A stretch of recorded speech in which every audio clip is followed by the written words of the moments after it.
새해 첫 시간 같이 어떤 새로운 시간이 시작될 때 갖는 축복이 있습니다. 지나가는 것, 썩어지는 것, 비본질적인 것에 이때까지 가 있었던 마음이 정리되고 영원한 것, 본질적인 것을 다시 붙잡게 도와줍니다. 하나님이 오늘 이 고린도후서 5장 17절 말씀 통해서 성도가 평생을 살아가는 동안에 진정 붙잡아야 되고 자기 자신을 담궈야 되는 곳이 어딘지를 분명하게 가르쳐 주십니다. 이 고린도후서 5장 17절은 신구약 성경 전체를 통해서 기독교의 정수고 기독교 신앙의 다이아몬드라고 일컬어지는 말씀입니다. 아마도 이에 비견될 수 있는 말씀은 요한복음 3장 16절 정도의 말씀일 것입니다. 그런즉 그리스도 안에 있으면 새로운 피조물이라 이전 것은 지나갔으니 보라 새 것이 되었도다. 우리가 수시로 암송도 하고 자주 인용을 합니다. 그런데 이 말씀이 진짜 무슨 뜻인지를 알려고 파고 들어가 보면 말씀이 의외로 난해하고 심오합니다. 오늘은 많은 부분들을 가지치기를 하고 이 말씀 풀어보면서 새해를 내가 어떤 마음을 가지고 시작해야 될지, 성찬해 주시는 하나님의 은혜가 무엇인지를 새기는 시간을 갖습니다. 사도 바울이 다른 사도들이 잘 쓰지 않는 개념들을 몇 가지 가져다 쓰는데요. 그 중에 하나가 그리스도 안에서 엔 크라이스트예요. 말로 설명하기 쉽지 않은 굉장히 신비적이고 실존적인 언어입니다. 굳이 말한다면 그리스도를 구세주로 믿고 네가 그리스도를 품에 안고 있으면, 반대로 예수를 믿고 그리스도의 품에 있으면, 이런 뜻입니다.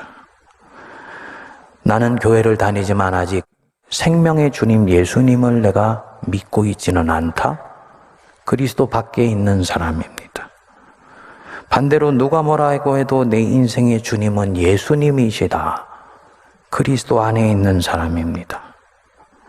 이 사람 이전에는 예수를 모르기도 하고 예수를 스쳐 지나갔던 인생이었습니다. 그런데 어느 날 예수님을 주님으로 영접했어요. 그리스도 안에 있는 사람입니다. 모태신앙으로 그저 성경책만 끼고 교회 다니다가 어느 날 진정 예수님을 내 인격적인 주님으로 영접하게 되었습니다. 그리스도 안에 있는 사람입니다. 이렇게 한 사람이 그리스도를 영접해서 그분을 주님으로 모시고 있거나 또 예수를 믿는다고 하지만 율법으로 도덕으로 믿고 있다가 진정으로 그리스도 안에 생명이 있다는 것을 알게 되어서 그분을 내 인생의 주님으로 받아들이고 살고 있으면 이 사람은 이제 새로운 피조물이에요. 이유가 있습니다. 우리가 예수님을 몰랐을 때는 성경적으로는 다 우리가 하나님과 원수가 된 사람들입니다. 왜냐?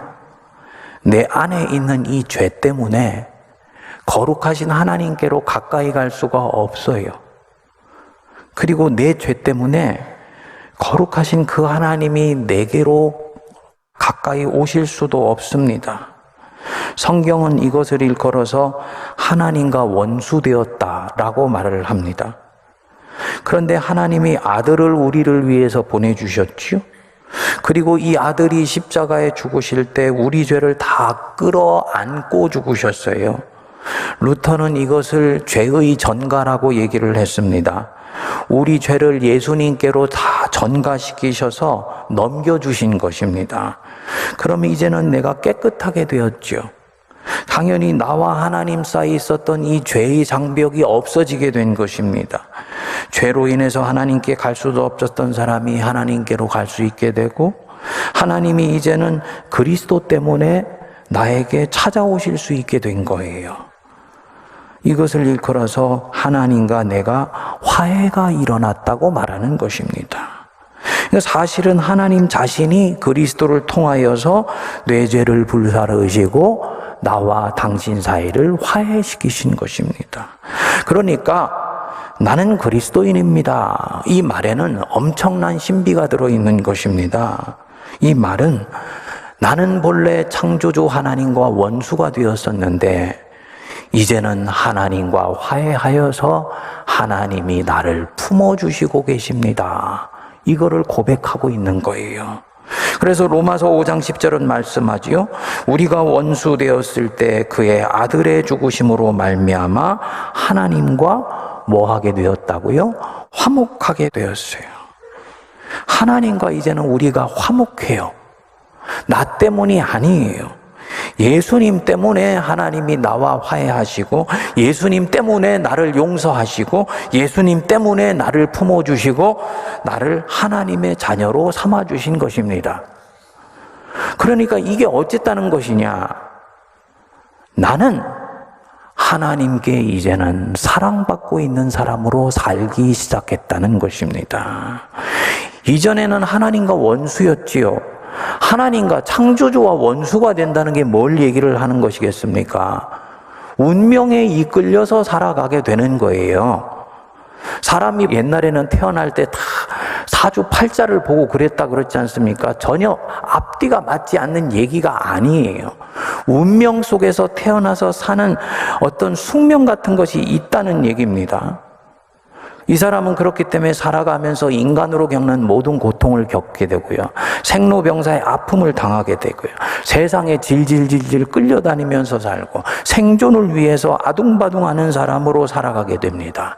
그랬던 사람이 그리스도를 주님으로 믿고 거듭나는 순간에 완전히 새로운 사람이 돼요. 새로운 피조물이 돼요. 신분이 완전히 바뀝니다. 이전에는 운명에 묶여 있었던 사람이 하나님의 자녀가 됩니다. 그래서 우주를 창조하신 이 능력의 하나님께 사랑받는 사람으로 살아가기 시작합니다. 새로운 피조물이죠. 겉으로 보기에는 세상 사람들하고 똑같아 보입니다. 눈 2개고 코 하나고 팔다리 2개 똑같아요. 심지어 예수 믿는 사람 보면 세상 사람들보다도 덜 똑똑하고 시원치 않아 보이고 예수 믿는 것 때문에 세상에 나가면 바보같이 보이는 경우도 있습니다. 하지만 그리스도 안에 있는 사람은 그 존재 본질이 안 믿는 사람과는 다른 사람입니다. 말씀이 육신이 되었다. 형질이 완전히 바뀌신 거라고 말씀을 드렸지요. 마찬가지입니다. 나는 그리스도인입니다. 이 말은 나는 이제 본성이 바뀌어 있는 사람입니다. 존재의 본질이 나는 달라졌습니다. 이런 뜻입니다. 물이 포도주가 된 것과 똑같습니다. 새로운 피조물이고 새로운 창조물이에요. 당연히 인생도 완전히 달라지게 됩니다. 땅에 꿇어박히고 세상에 시달리고 운명에 질질질질 끌려가던 사람이 부활의 능력을 붙들고 인생의 미래가 하나님 안에서 승리하고 있는 것을 담보한 채 살아가는 새로운 삶이 된 거예요. 이유가 있습니다. 하나님께 실제로 사랑받고 있기 때문이에요. 예수를 믿기 시작한 순간부터 하나님이 임마누엘 하시면서 이 사람을 보이지 않는 손길로 살펴주시고 계세요. 예수 믿기 전에는 늘 사는 게 가난했어요. 앞으로 들어오면 어찌 된 일인지 뒤로 다 나가는 것 같습니다. 그런데 예수를 믿고 나면 달라집니다.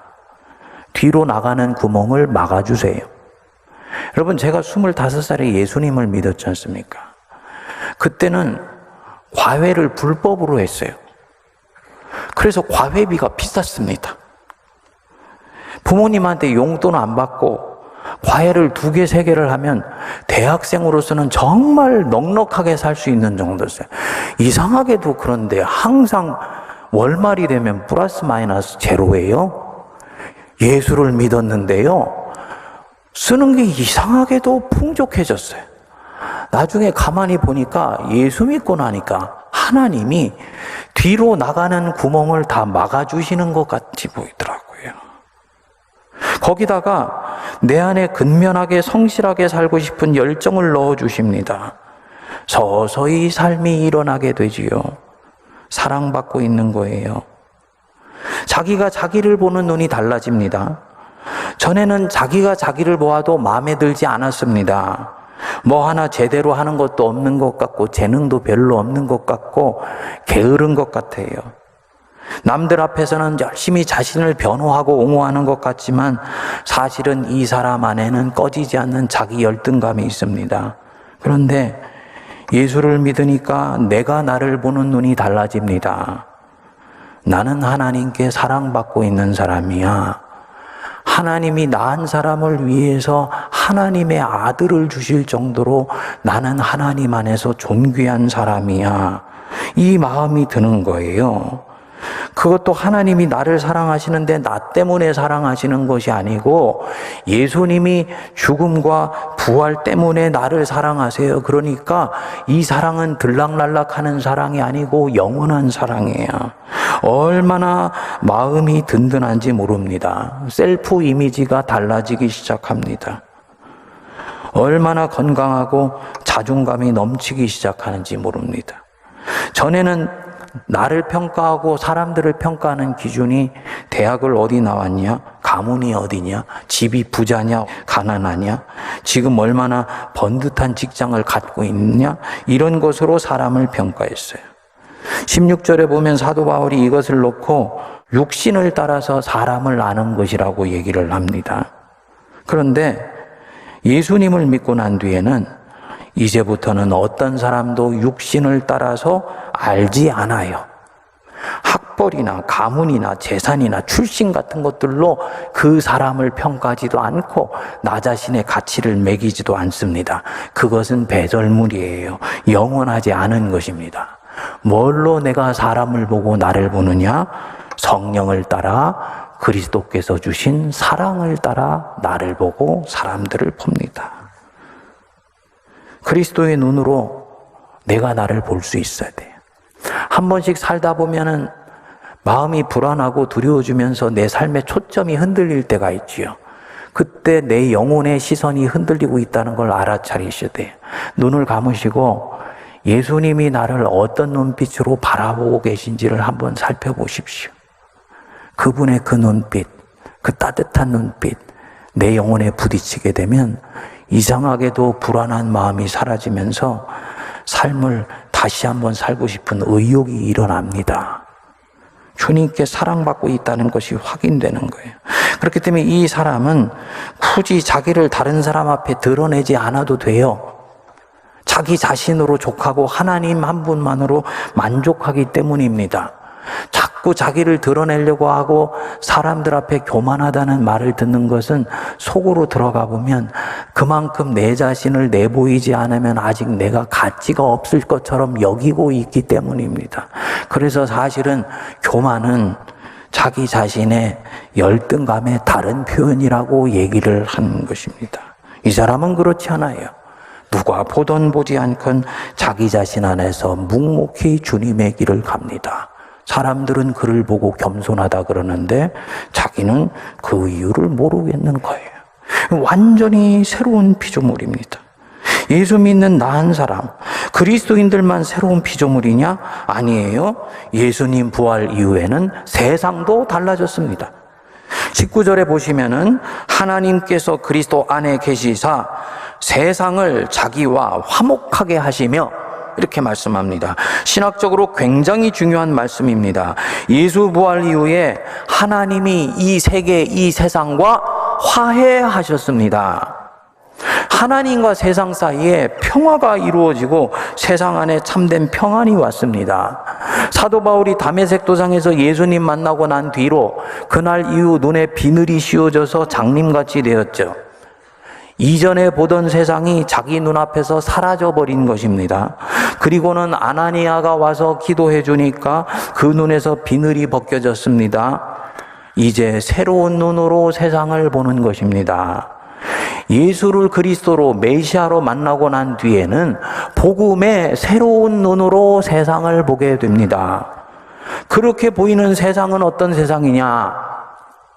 하나님이 화해하신 세상. 그렇기 때문에 하나님이 화해하셔서 사랑하시는 세상이기 때문에 이 세상에는 하나님의 은혜가 차고 넘쳐납니다. 이전에는 세상에 악이 가득하다 생각했고 마귀가 지배하는 곳이라 생각했는데 그리스도께서 십자가에서 죽으실 때 세상을 이기셨어요. 그래서 하나님이 그 세상과 화해하셨어요. 하나님의 은혜가 세상 한복판 속에서 폭포수처럼 사실은 흘러내리고 있습니다. 그리고 하나님이 그런 세상 가운데로 내 인생을 살포시 초대하셔서 살게 하고 있는 것입니다. 사도 바울이 이것을 본 것입니다. 그리스도 안에서 세상도 나도 새로운 피조물이 되었구나. 얼마나 기쁘고 감격스럽겠습니까? 그래서 이 놀라운 사실을 전하며 다니기 시작한 것입니다. 그런데요, 아직도 세상과 그 안에 살고 있는 사람들은 자신들이 전쟁 중이라고 생각하고 살아가더라고요. 직장을 가는데 얼마나 긴장하고 가는지 몰라요. 한 발자국이라도 발을 옆으로 내디디면 낭떠러지에서 떨어지는 것 같다고 생각하며 긴장하고 살아갑니다. 전쟁에서 살아남기 위해서는 수단 방법을 가리지 않아야 된다고 생각하고 그렇게 가르칩니다. 그러니까 사는 것이 늘 불안하고 두렵고 긴장의 연속 아니겠습니까? 이렇게 생각하고 사는 사람들이 세상은 사실을 더 엉망진창으로 만들어 놓고 더 살벌하게 만들어 놔요. 심지어는 예수 믿는 사람 중에서도 아직도 이렇게 생각하는 사람들이 있습니다. 세상은 마귀가 다스리고 있다. 그 사람들에게 복음을 전해서 마귀의 손에서 건져내서 교회에서 자리 있게 하다가 천국에 가게 하는 것이 교회의 사명이다. 아니에요. 세상은 마귀가 다스리는 것이 아니고 하나님이 다스리시고 계십니다. 그분이 은혜로 품어주시고 그 은혜의 동산 안에 우리 인생을 초대하셔서 우리 인생은 전개되고 있습니다. 따라서 성도의 삶은 절대로 안전하다는 것 믿으시기 바랍니다. 두려워할 필요가 없습니다. 믿음으로 살아 승리할 수 있는 세상을 만들어 놓으시고 우리를 그 자리로 초대하신 거예요. 그러니까 내가 하나님께 사랑받는 피조물이고 세상은 하나님과 화해한 에덴 동산에서 나를 살고 있어요. 물론 동산을 해지럽히는 여우 새끼들은 아직도 사방에 있습니다. 하지만 그것은 내 인생을 절대로 꺾거나 분지러뜨릴 수가 없습니다. 이전 것은 다 지나갔습니다. 모든 것은 새롭게 되었습니다. 우리나라 초대교회 때 유명한 부흥사 목사님이고 복음 전도자로 유명한 김익두 목사님이라고 있었습니다. 한때는 황해도의 유명한 깡패였어요. 아이들이 울면 얘야 김익두 온다 그러면 울음을 뚝 그칠 정도였다 그럽니다. 장사꾼들은 성황당에 가면서 오늘 제발 김익두 만나지 않게 달라고 빌 정도로 아주 악독한 깡패였습니다. 어렸을 때 인생이 꼬여버려서 신세한탄을 하다가 깡패가 되어버린 사람입니다. 그런 익두가 어느 날 장터에 나갔다가 서양 전도자가 주는 전도지를 하나 받게 됩니다. 구겨가지고 집에 들어와서 종이를 펴보니까 인생은 풀과 같고 그 영광은 꽃과 같으니 풀은 마르고 꽃은 시드나 하나님의 말씀은 영원히 서리라. 이 말씀이 쓰여 있는 거예요.